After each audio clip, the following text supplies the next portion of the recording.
राम का नाम जपने से होते हैं ये फायदे। एक आदमी हमेशा राम नाम का जाप किया करता था। धीरे धीरे वह आदमी काफी बूढ़ा हो चला था। बुढ़ापे के कारण वह इधर उधर ज्यादा चल नहीं पाता था।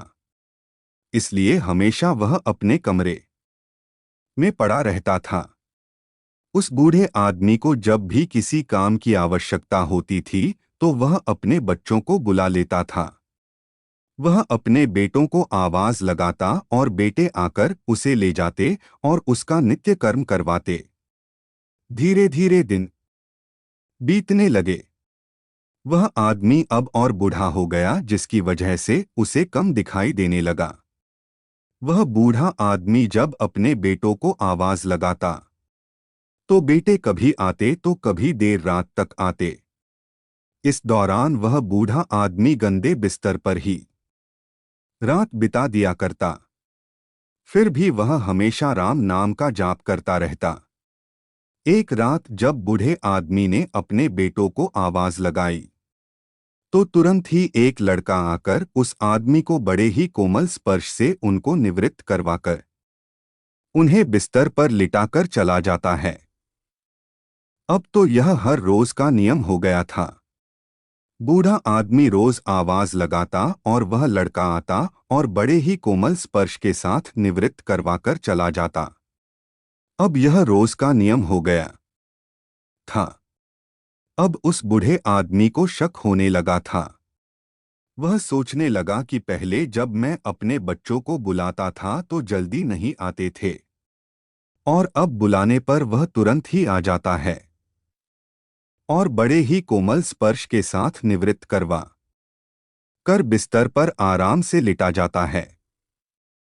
एक रात जब वह लड़का आता है तो बूढ़ा आदमी उसका हाथ पकड़ लेता है और उससे पूछता है कि तुम कौन हो? सच बताना, मेरे बेटे तो ऐसे नहीं थे। तभी उस बूढ़े व्यक्ति के सामने एक अलौकिक उजाला होता है।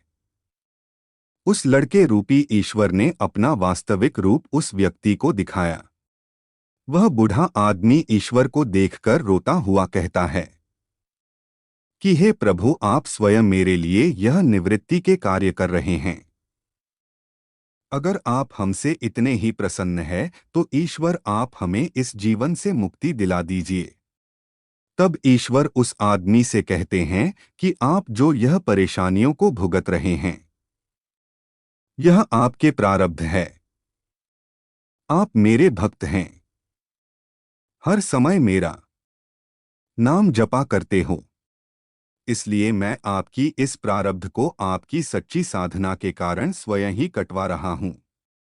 इस पर बूढ़ा आदमी कहता है कि हे प्रभु, क्या मेरा प्रारब्ध आपकी कृपा से भी बड़ा है?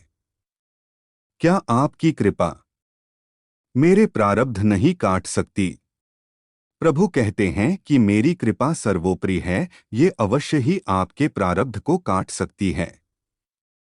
लेकिन फिर अगले जन्म में यह कर्म का फल भुगतने के लिए इस पृथ्वी पर आना पड़ेगा। इसलिए मैं स्वयं ही आपके प्रारब्ध को करवाकर इस जन्म मरण के चक्र से मुक्ति दिलाना चाहता हूं। ईश्वर कहते हैं कि प्रारब्ध तीन तरह के होते हैं। पहला मंद, दूसरा प्रारब्ध तीव्र तथा तीसरा तीव्रतम होता है।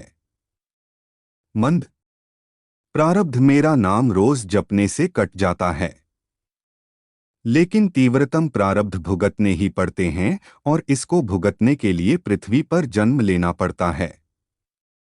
इसलिए जो लोग हर समय श्रद्धा और विश्वास के साथ मेरा नाम जपते हैं तो उनके प्रारब्ध में स्वयं साथ रहकर कटवाता हूं और उन्हें तीव्रता का एहसास नहीं होने देता हूं और उनका जन्म मरण के चक्र से मुक्ति दिलाता हूं।